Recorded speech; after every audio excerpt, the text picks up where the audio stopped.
me Venom. I got that adrenaline running on, and I'm not knowing when I'm ever gonna slow up, and I'm ready to snap any momentum. Thinking it's time to go get 'em. They ain't gonna know what's in 'em when they get hit with the venom. I got that adrenaline momentum, and I'm not knowing when I'm ever gonna slow up, and I'm ready to snap any momentum. Thinking it's time to go get 'em.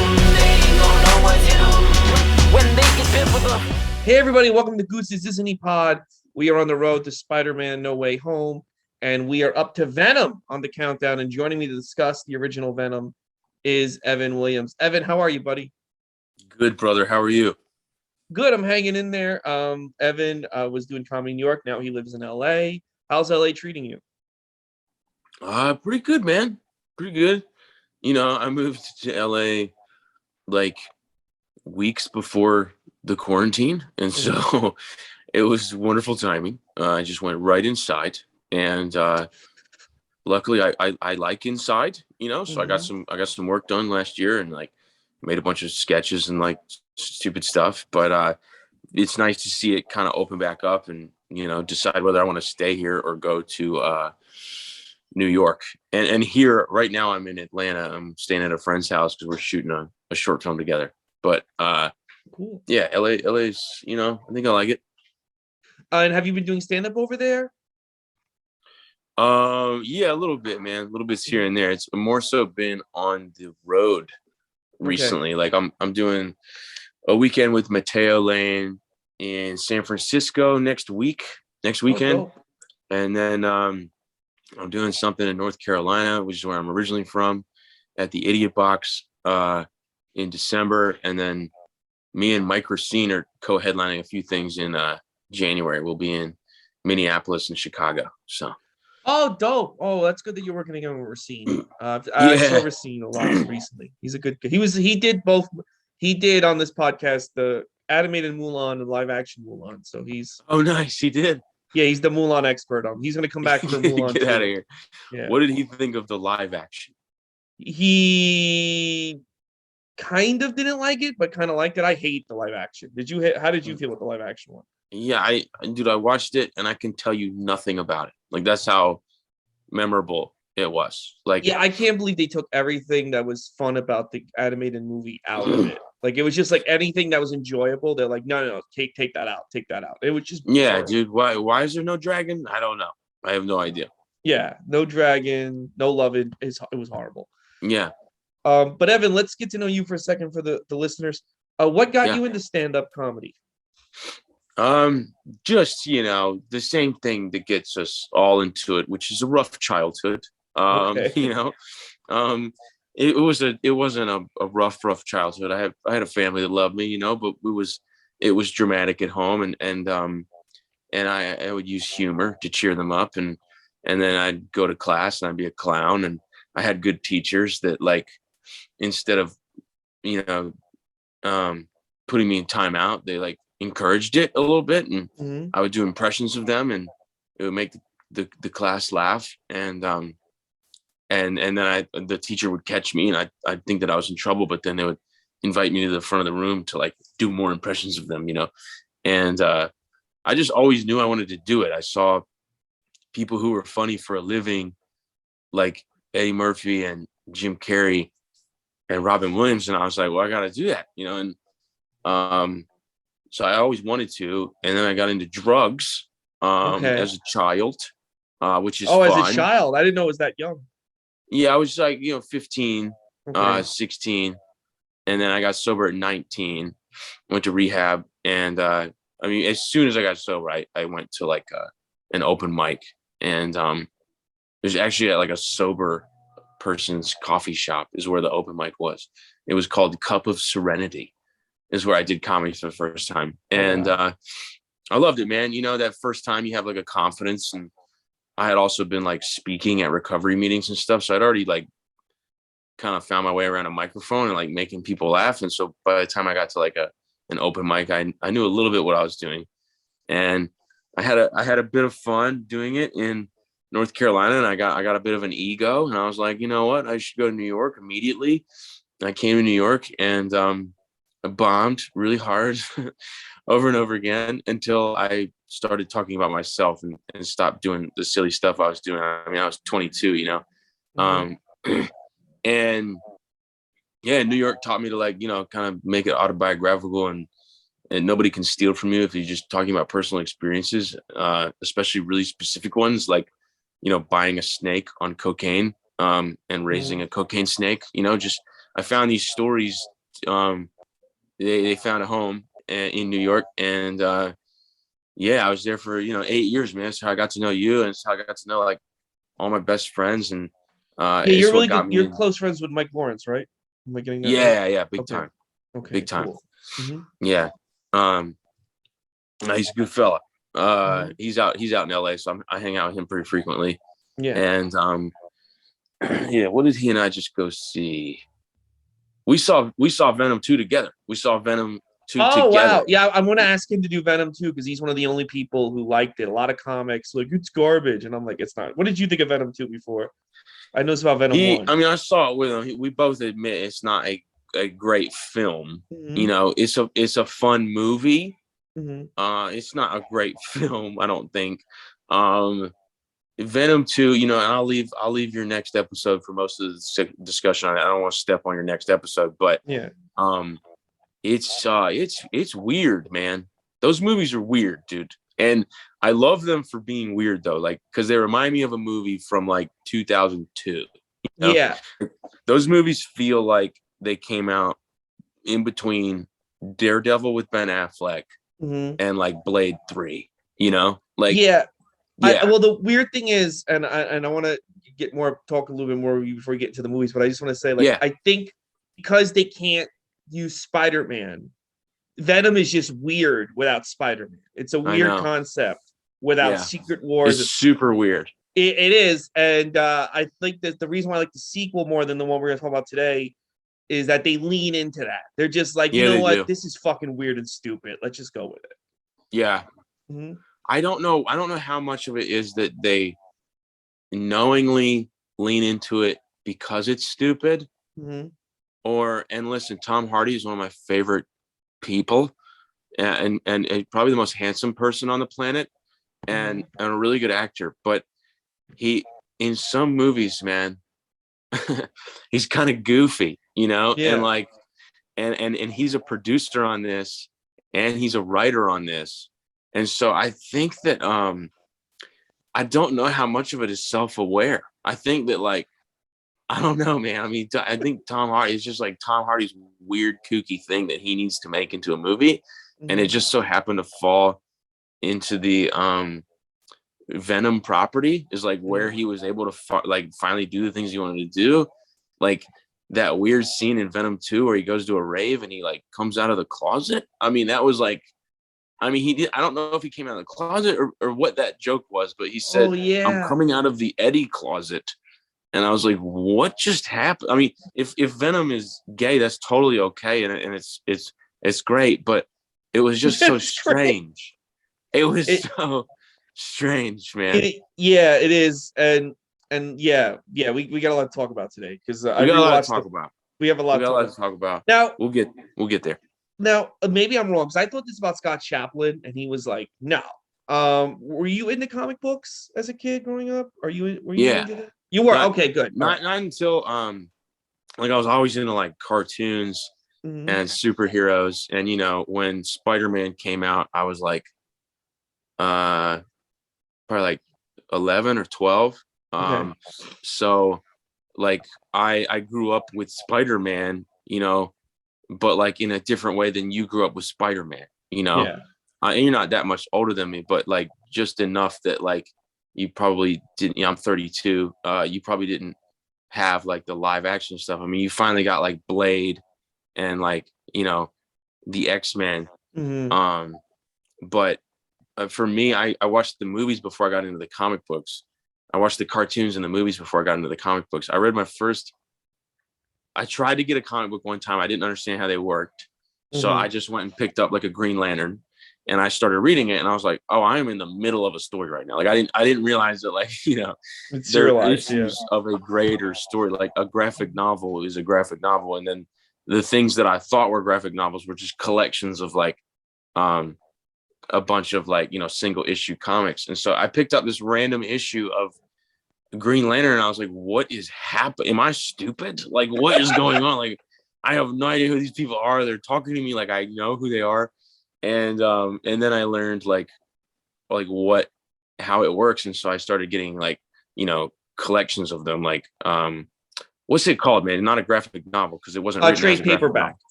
Trade paperback. I started getting trade paperbacks, and yeah, I saw my first one that I read the right way was Marvel Zombies, believe it or not. That's a good one to start with. And I read it on the way to rehab, dude. It was a bit of a drive to rehab. It was changing my life, man. And I just like I was coming down off drugs, and it was so entertaining that like I couldn't I was forgetting like how bad I felt. And I loved it. I finished the first one before I got there. And so then like in rehab, like I had my parents like bring me more. And like, it was almost like prison, like when you start like reading books in prison and stuff.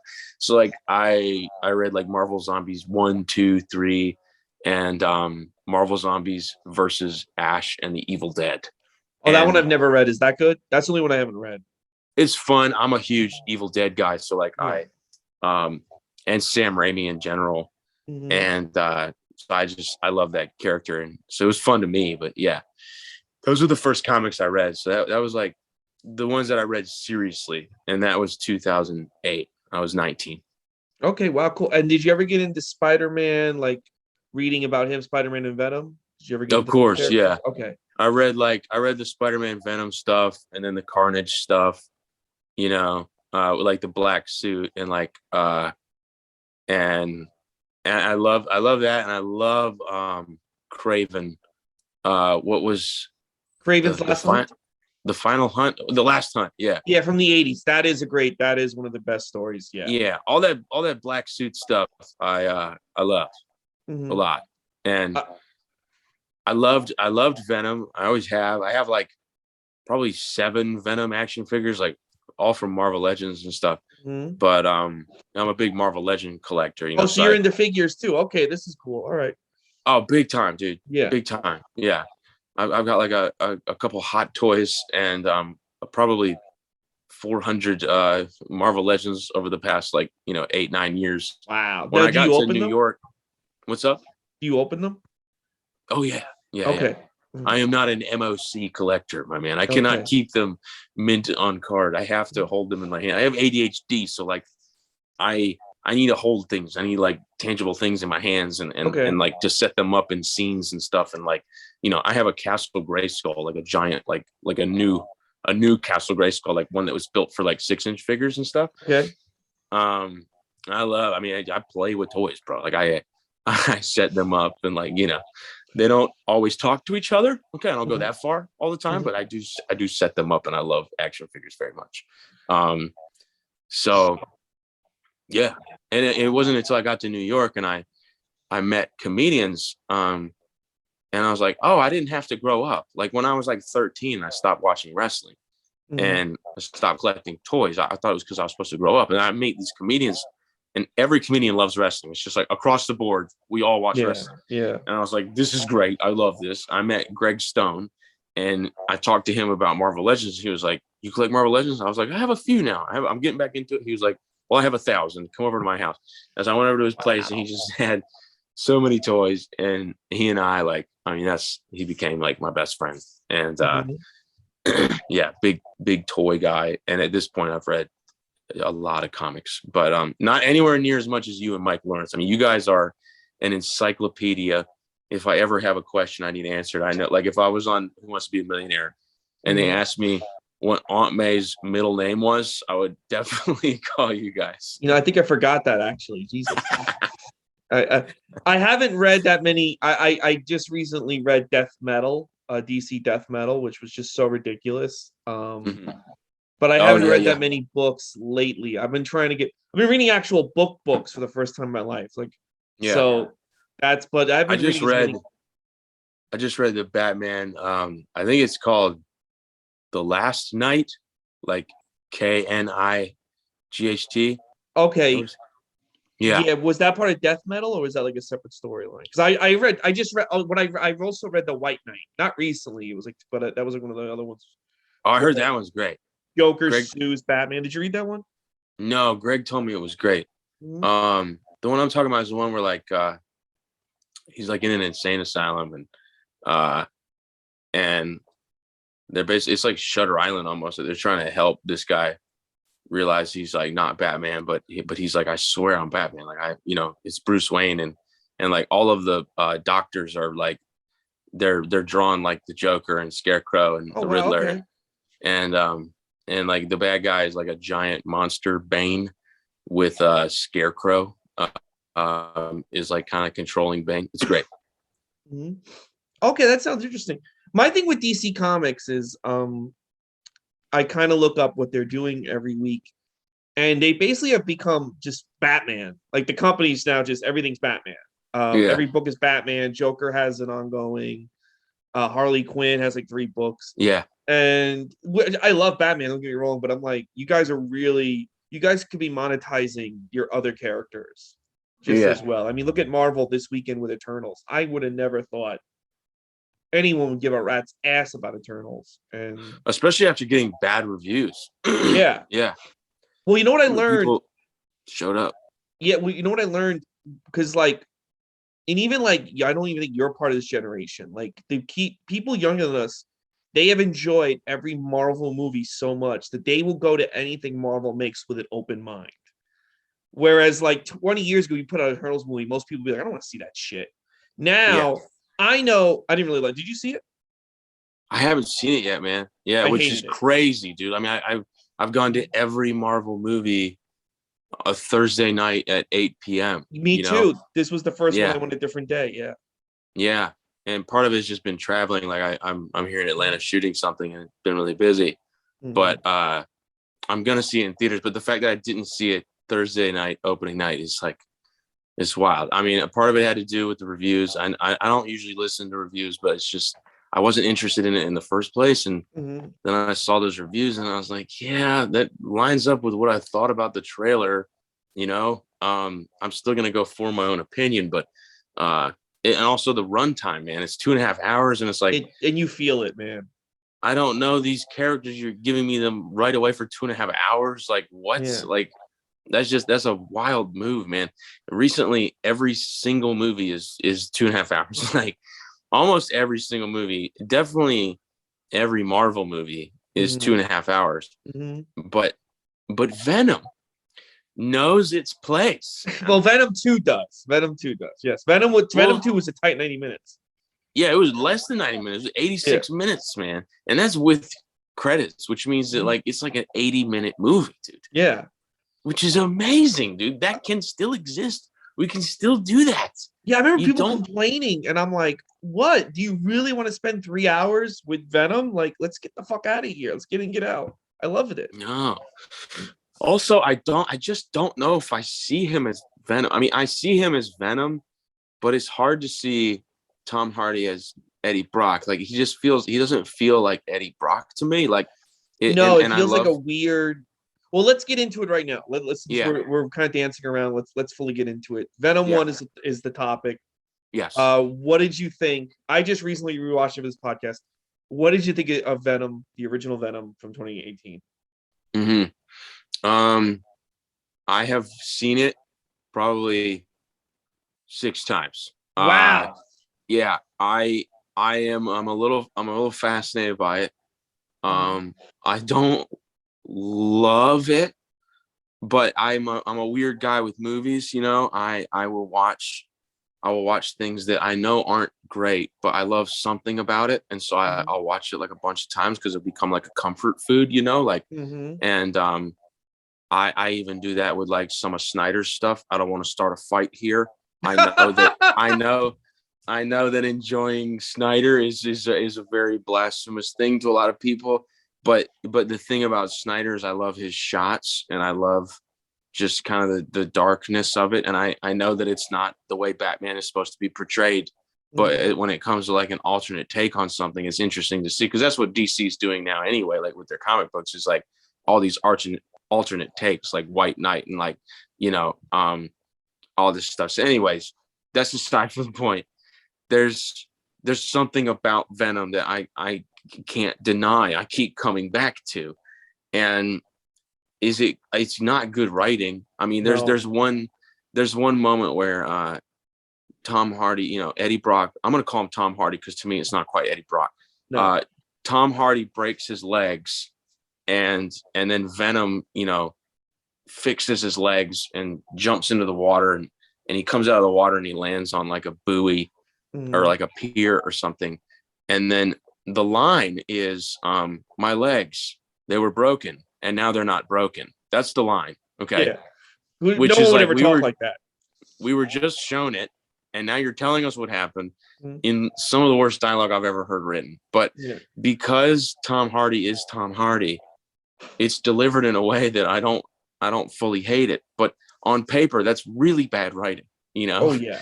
Like things like that. And Venom, for me, he's not quite in the movie enough. Like when I rewatch the movie, I don't watch the whole thing. I'll get to the point where Venom is like being Venom, like when they're gassing him and he's like mask on because everybody's like masks on and they put the gas mask on and then Eddie Brock is like mask on and Venom, comes on. I love that. That's a good line. I like that line. And I like the action from then until the end of the movie. But the first half of the movie is just like, it can get kind of boring.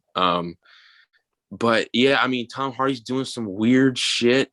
He's using a weird voice. I don't know what that's supposed to be. He's in San Francisco, but it's like a Long Island thing he's doing or something almost. Yeah, I noticed that too. I don't. Is Eddie Brock originally from Long Island? I know. I mean, he lives in New York in the comics, but I don't know where. Or I think he's from San Francisco, which is why he goes back there in Lethal Protector. Yeah, and I have read Lethal Protector. I enjoyed that one a lot. Yeah. Also, they said the words Lethal Protector 17 times in Venom 2. Yeah, they really were so excited to reference that comic. They said it like 15 times. But yeah, Venom 1. There's something I love about it though. And the thing that they lean into that I think is purposeful and is good in Venom 1 and then way more so in Venom 2 is that it's the odd couple. It's a sitcom. They make it like a sitcom. I mean, it's like to the moon, Alice. I mean, it's basically like to the moon, Venom, and like they're just like in this apartment together, like trashing it and like arguing and like splitting up and then getting back together. It's very much so like a romantic comedy between Venom and Eddie, and also like a roommate comedy. It's like a roommate comedy, like The Odd Couple. And I even see in some reviews they're like complimenting it for that reason. They're like, this is Tom Hardy's weird experiment where he made The Odd Couple with a Marvel property, and yeah, I mean, we could get into spoilers about the credit scene from Venom 2, but I'll leave that for your next episode, I guess. But it's, Well, I think the long-term plan is that they're going to do the Dark Avengers. You ever read that? I know I read the New Avengers. I never read Dark Avengers. Well, Dark Avengers, basically all these villains. Norman Osborn. Yeah, it's like Norman Osborn is like the head of it, right? Yeah, he takes control of the Avengers and he puts all these villains as the Avengers. Like Hawkeye is Bullseye, right? Yeah, and I have read it actually. I have read it. Yeah, and Venom, who's not Eddie Brock at the time, it's Scorpion, becomes Spider-Man. But I don't know if did you watch what's his name? Mac Gorgon? Yeah, Mac Gorgon, yeah. Yeah. Did you see Falcon and Winter Soldier? You saw that show, right? Oh yeah, love it. Okay. The Contessa character played by Julie Louis-Dreyfus? Yeah. I think she's assembling the Dark Avengers. And I think they put him in so he can finally fight Spider-Man.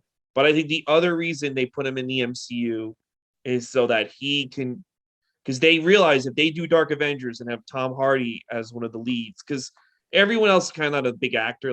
I think they're going to use the Black Widow who's blonde and U.S. Agent. And I'm also thinking there was someone else I was thinking. Well, they still have Bullseye out there. He could be Hawkeye from the Daredevil show. They have that actor too. Are they counting that as canon? Have they confirmed that yet? Well, I think Daredevil's in No Way Home. Like I know. I point. think so too. I saw like some rumor about that, and I really hope he is, man. I hope Charlie Cox is Daredevil. I love Daredevil, dude. Season 3 was amazing. I thought Yeah, and season 3. the other rumor I heard is the villain chasing after Hawkeye and the girl in the new Hawkeye show is Kingpin, and they're hiding that. And do you think it's Vincent D'Onofrio's Kingpin, or they cast someone else? No, I think it's Vincent D'Onofrio. So like I think of all the shows, the one that's safest to be put into the movies is the Daredevil show because all the actors were so well cast. Yeah, that I mean, except for Elektra, dude. You know, Bernthal Punisher was so perfect. He's another one too. I think the only people that are in danger of being recast are Iron Fist, Luke Cage, and even Jessica Jones. I can see them going a different route with that character. Yeah, same. Yeah. Or just not bringing in Jessica Jones or Iron Fist. I think that they're just like, hey, we have Shang-Chi, like this is your Iron Fist, like, you know, this we don't is really your need. This is your kung fu guy that can use magic, you know. Yeah, but I think because that Luke Cage actor, he's tied up with a show on CBS, so I don't think they can get him back. Evil and but I mean, I'm sure if they give him enough money, he would come running. But absolutely. Yeah, I don't think. Yeah, Jessica Jones, she kind of sucked that character. I mean, I don't know. I didn't really like that show. Did you like that show? I liked the first season, but because the villain was so good, I thought Kilgrave was one of the best villains ever in the Marvel universe, and I love that actor too. I'm a Doctor Who fan as well, so David Tennant is just so good. Wow, you're hitting all the nerd. I didn't realize you were into figures and Doctor Who. This is crazy. Yeah, I mean, I'm more of a nerd than I look like. I look like I shoved myself into the locker in high school. You know. You know what the funniest thing was? I started going to the gym 2 years ago finally, and I was at the gym the other day, and there's this big muscle guy, like really lifted, and he has his phone up, and on his phone was Joe Rogan, and I wanted to be like, dude, could you be any more of a stereotype? Like lifting weights, watching Joe Rogan. Like, yeah, man. I'm in there lifting weights like that, but I'm like listening to the score from the movie, like Blade Runner 2049. You know. I listen to Something to Wrestle with Bruce Pritchard when I'm at the gym. So nice. That's a good podcast. Yeah, it's a pretty good one. The thing about Venom, the original one, like rewatching it, was it takes forever to get going. Like that's what I'm saying. I fast forward when I rewatch it. I go like 45 minutes in. Like I watch a couple scenes and then I skip to Venom. I just want to see everything with the Life Foundation and that evil CEO was just so bad. Even the way he gets fired is. So he like interviews him. The interview goes bad, and then he just loses everything because of the interview with the CEO. Yeah. I thought that kind of. Yeah, sucked. I just don't care. Like I just don't care. Yeah. I love the way that Eddie Brock lost everything in the comics because he makes up a fake killer. He makes up.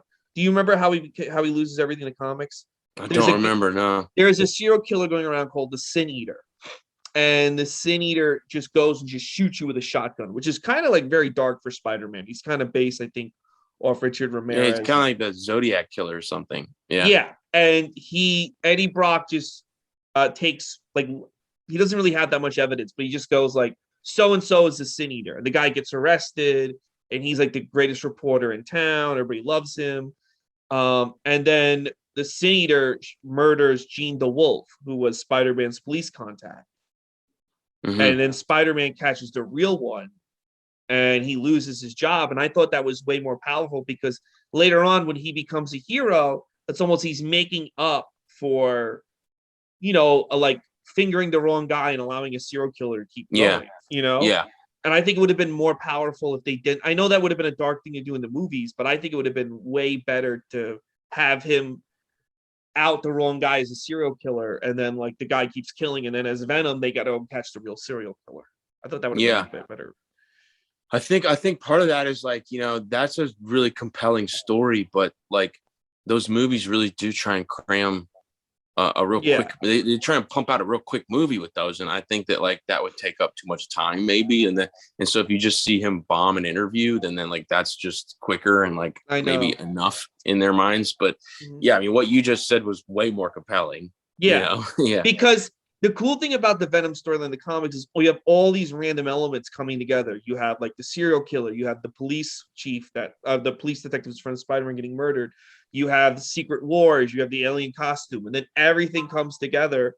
And here's fucking Venom, and then that's what makes him such a great villain to me. You know what I mean? So many different things come together to make him work.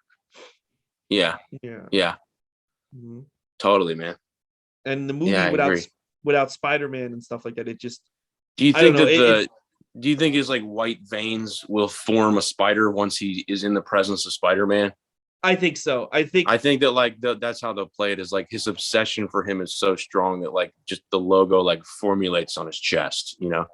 Like we have to get it. First of all, we have to get the spider emblem.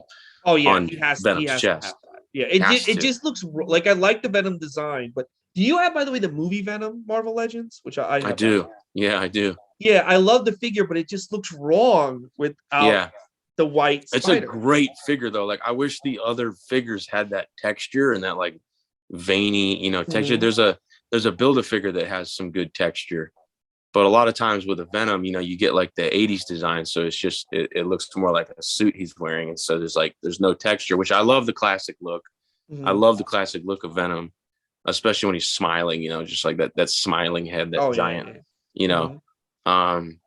But I mean, I love both looks for Venom. Like I like the classic look, and I also like the monster look of Venom with like the giant tongue with the green ooze coming out, and like, you know, usually people like one or the other. I know Mike Lawrence, he prefers like the classic, you know, but yeah, it's a great figure. Just missing that emblem, dude. Yeah, it's missing that emblem. Like when I saw that figure, I grabbed it, and my other friend collects more. Like, I don't buy movie figures, and I'm like, well, I mean, I can understand not buying the. Did you buy the Eternals Marvel Legends, by the way? Those look hard. No. Those look I'm not bad. that bad off, Ray. I'm not that bad off. Man. I know. I have some self-control. Yeah. Dude, I've been going to Target recently to like, and every time there's a new wave, like they'll move so fast. Dude, these Eternals are just sitting there. I They're know. just sitting there. No one's touching them. Yeah. And there's not like a peg warmer. They're all peg warmers. They're like they're all there. No, you know what? I Yeah. can't find Kumail I can't say his last name. Kumail Nanjiani? Yeah, he's the one I can't find. So I guess people like maybe comedy fans are buying his figure. I don't know. Yeah, probably comedy fans. Yeah. Comedy fans. I'm surprised that even like, you know, Richard Madden is it like Rob Stark is there, you know, because like people love Game of Thrones. I figured like, you know, they would maybe snag that one or it's wild. No, they're sitting there. But what the other weird thing about this movie, I'm talking about the original Venom and even the sequel, is that like Tom Hardy and Michelle Williams are like Oscar nominated actors. These are actors known for like turning down big roles. The movie's stupid. Especially Michelle Williams, who really wanted to challenge herself after Dawson's Creek. And it's wild to me that they both agreed to be in this movie because it's such a cheesy script. Yeah, especially her. Because Tom Hardy gets to play Venom, you know, and not only does he play Eddie Brock, but he voices Venom. Yeah, like that voice is Tom Hardy's voice with a modulator, and that's just fun, especially if you are someone who was once a little boy that read Spider-Man comics. So like you can be blinded by how much you love Venom when you're reading a script and be like, I don't care. Like I'm so smitten by the fact that I'm about to play fucking Venom in a movie that like it's easy to read a script and be like, this is fantastic. You know what I mean? Because you're just so excited. Like, but for her, like she almost plays like an outdated like female character. You know what I mean? Like she's like everything is about Eddie, and like she's really just there as kind of a plot device. So it surprises me more that Michelle Williams is in that movie, and yeah, she does like seem like she's not fully there, you know, like in her performance. And I'm not judging her as an actress. She's a fantastic actress. And like right after Venom, she was in Manchester by the Sea and turned in an incredible performance. But like, that's a weird one for me, you know, unless she just really wanted to work with Tom Hardy. Maybe she just I don't know. That could be because when they announced those two, I was like, well, there's got to be something about this movie because why would those two actors in particular agree to this movie? because they turned down. I know, like for a fact, Michelle Williams turned down a lot of like popular movies in the early 2000s because she, she wanted to get away from the image she had from with Dawson. So Yeah. it was interesting to me that she said yes. Maybe, well, she gets to be Venom for half a second, so maybe she really just she wanted to be Venom. She was like, fuck it. Yeah. That's the Mhm. only page she read when she was going over it. Yeah. I Yeah, don't know. I think maybe working with Tom Hardy and like, I bet he's fun to work with. I bet he's Mhm. great.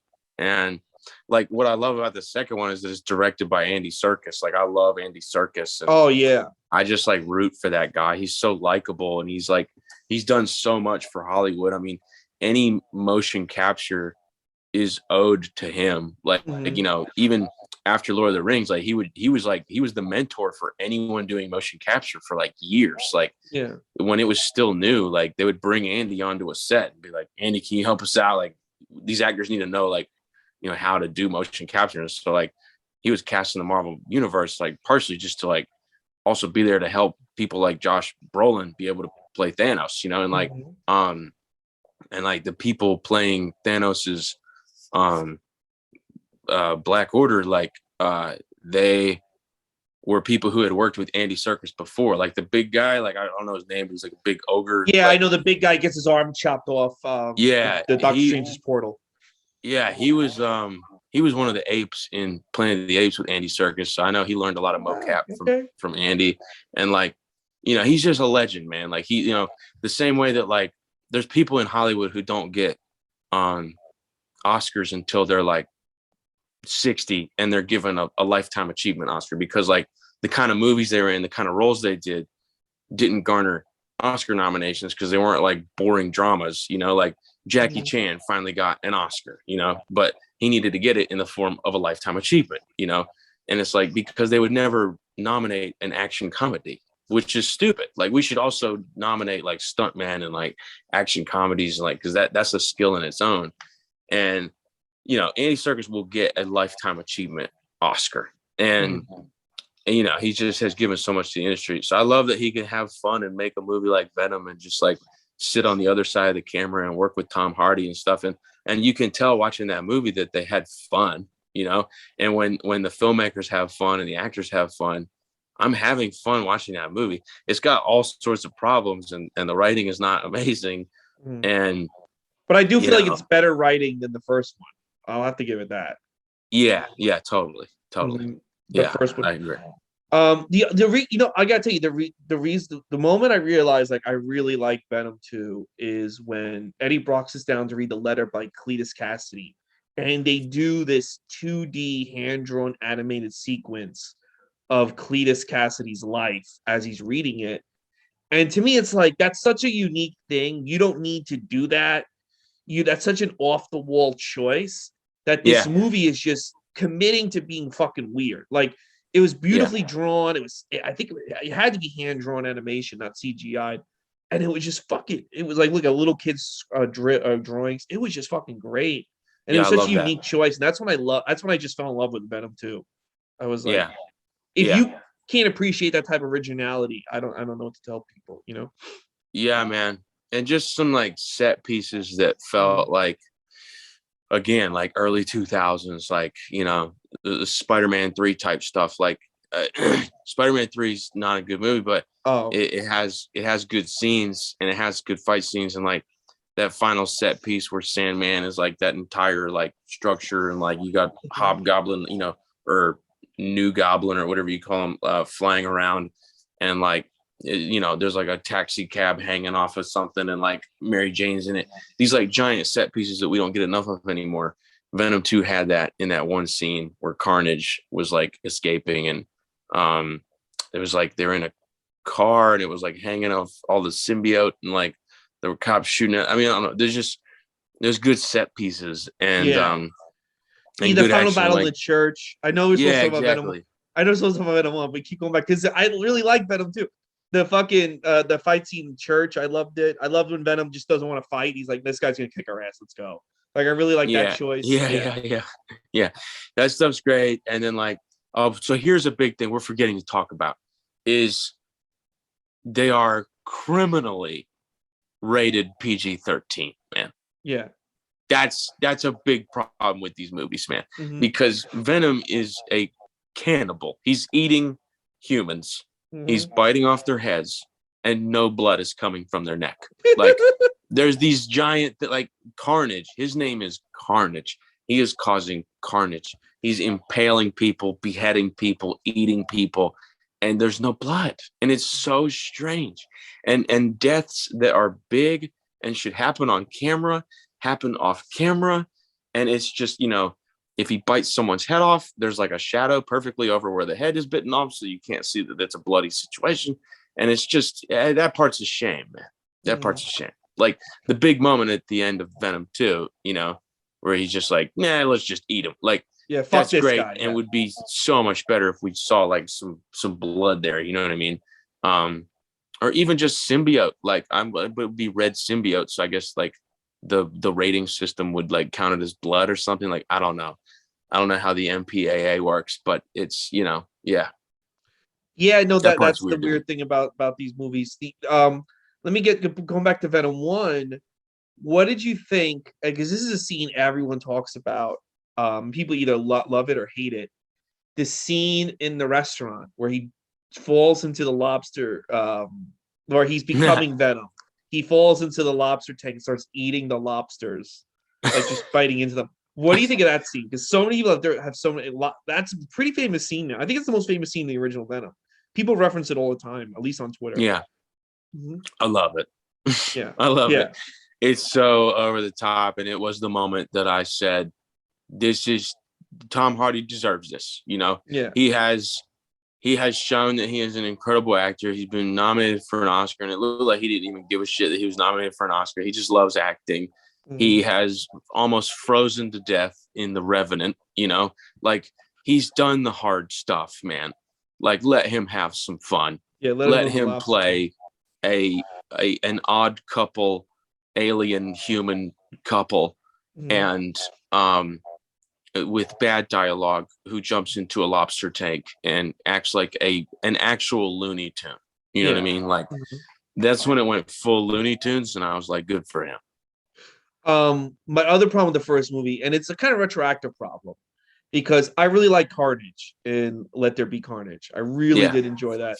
I really enjoy, and I loved the way he looked and everything. But the problem is the Riot. villain in the first one. I almost feel like it's just like a shittier Venom, the guy that Venom fights. Yeah. And Yeah. the CGI in it wasn't that good. And going back and rewatching that final fight, I don't know. I kind of feel like that's not a very good villain. The villain that Venom had to fight. No, it's not, and it's unfortunate for Carnage because we saw, and that's Riot, right? Like the name of the villain. Yeah, they did say it's Riot. Yeah, which isn't a very popular symbiote. Yeah. No, he's not. Like for me, there's even like Toxin is more popular than Riot, and apparently at the end of Venom 2, that was supposed to be Toxin. Yeah, that detective is Toxin in the comics. Yeah. I didn't pick that up watching it, and I know Toxin, so like it was kind of unclear. But anyways, back to the first one. Yeah, it's unfortunate for Carnage because like Carnage would have been more exciting if we hadn't already seen like a big ugly, like worse version of Venom. Like we already got that in the first movie, and it wasn't done that well. And like Riz Ahmed, again, great actor, Oscar nominated actor. There's 3 Oscar nominated actors in that first movie. You know what I mean? Like, and it makes more sense with Riz Ahmed because he's also like a British rapper, and like so that guy's gonna do all kinds of shit. But he wasn't. I'm not gonna say he wasn't great in that movie. His character was not written great, and I did not care about him. I didn't hate him if I needed to hate him. I didn't like him if I needed to like him. He was just like a plot device, almost on par with Michelle Williams, and the CGI wasn't great. It was a dark at night fight scene at the end there, and I just didn't really care. And then it takes away from Carnage. That's the thing. We all wanted Carnage right away. Like we all wish that Carnage was in the first movie. So I think you could just probably, like, if any listener hasn't seen either movie, they can probably just watch the second movie, right? Like, yeah, I think you just watch the second movie. I don't think you need to really see the first movie to appreciate the second movie, if I'm thinking about No, because also like you don't really need to know how they got connected, how Venom got into Eddie Brock. You just need to know that he's in Eddie Brock. Yeah. And it's Yeah. not that interesting of a story how it happens anyway. It's like very like Yeah. yeah, like the Life Foundation parts with the scientists and the CEO, which is so boring to me. And this rewatch, I was like, this stuff is ponderous. It's not even interesting, And Yeah. then, but once he gets a symbiote and they start talking, it becomes a different movie. It becomes a way better movie.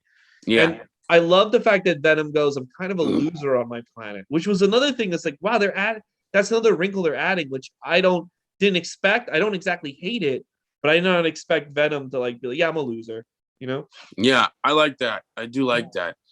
It makes it a little different than the comics, but it was something that I enjoyed that addition. Yeah. Yeah. Yeah.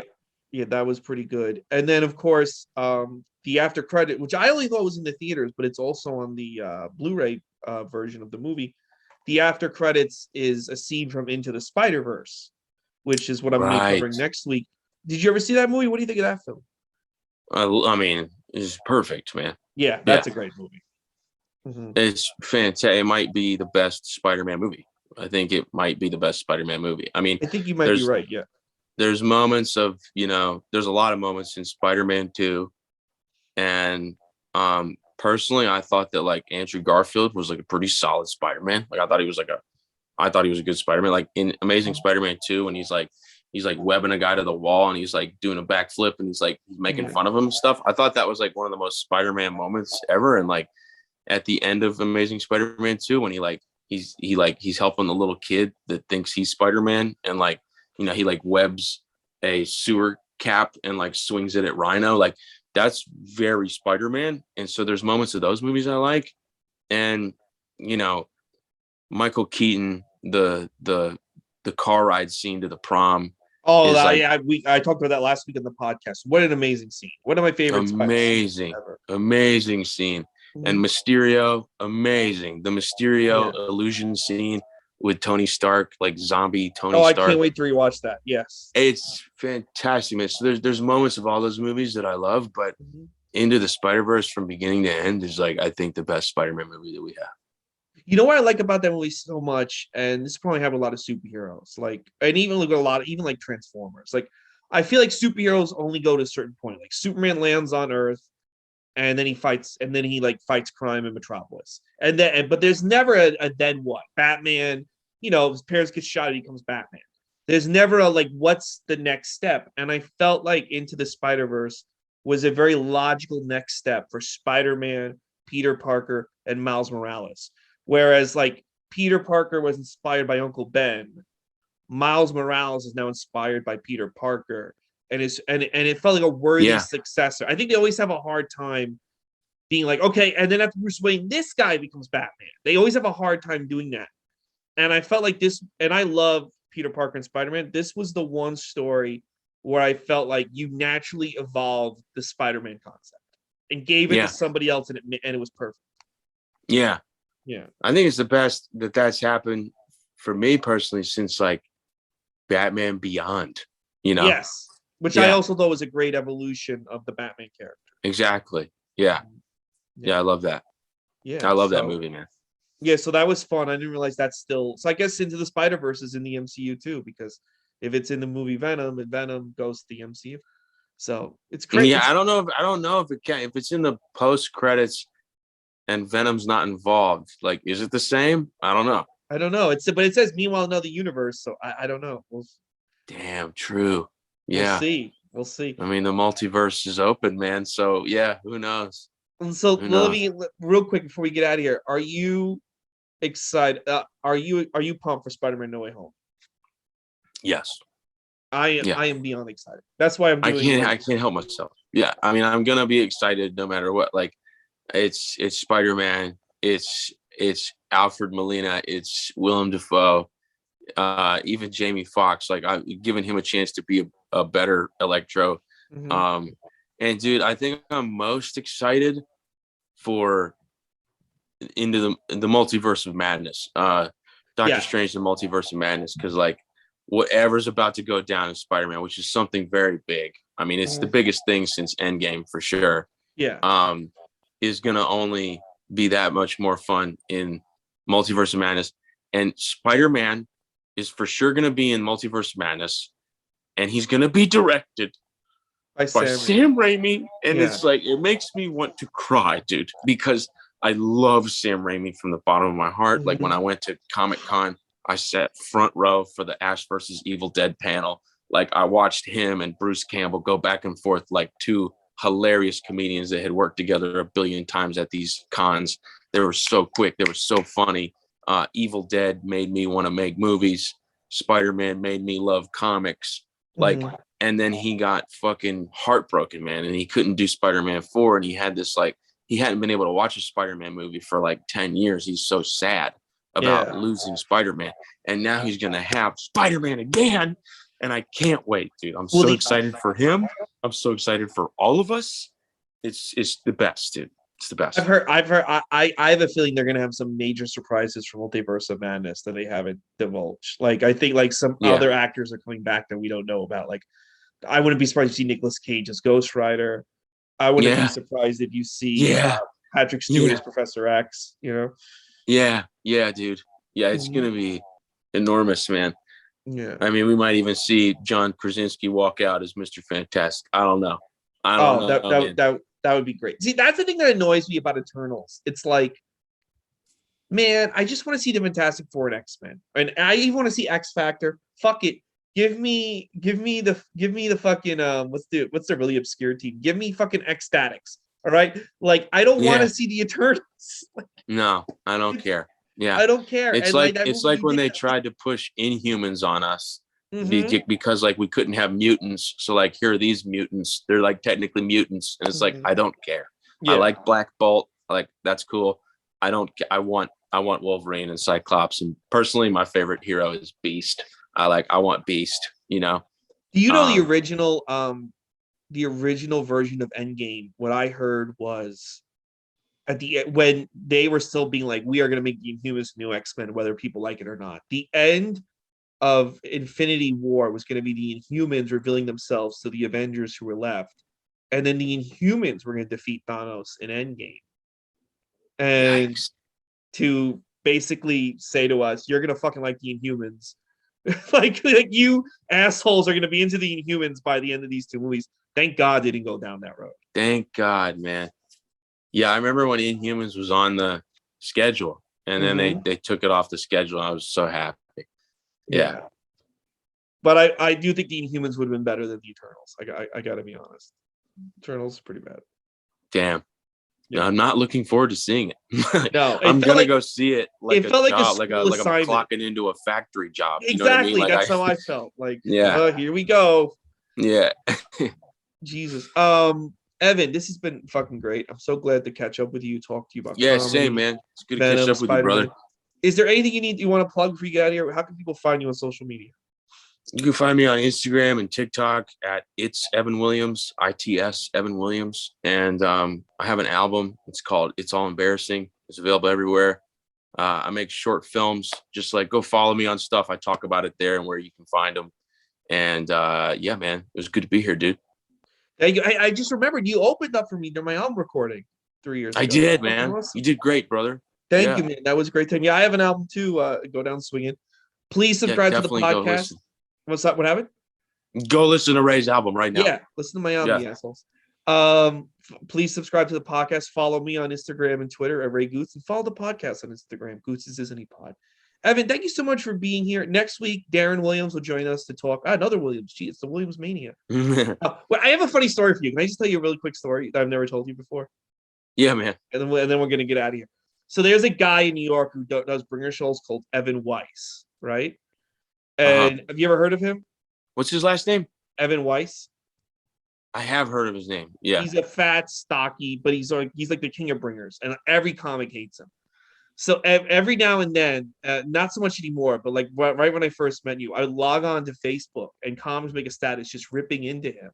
And they'd be like, why the and I would think to myself, why the fuck does this guy not like Evan thinking it was you? Why does he not like Evan Williams? I'm like, oh, wait a minute, that's that's the fat guy who does ringers. Like, because I would see Well, the thank God. EW. Thank God you're able to differentiate eventually. Eventually, yeah. All right, Yeah. guys. Thank you so much for listening. We'll see you next week. Thanks, Evan. Thank you, man.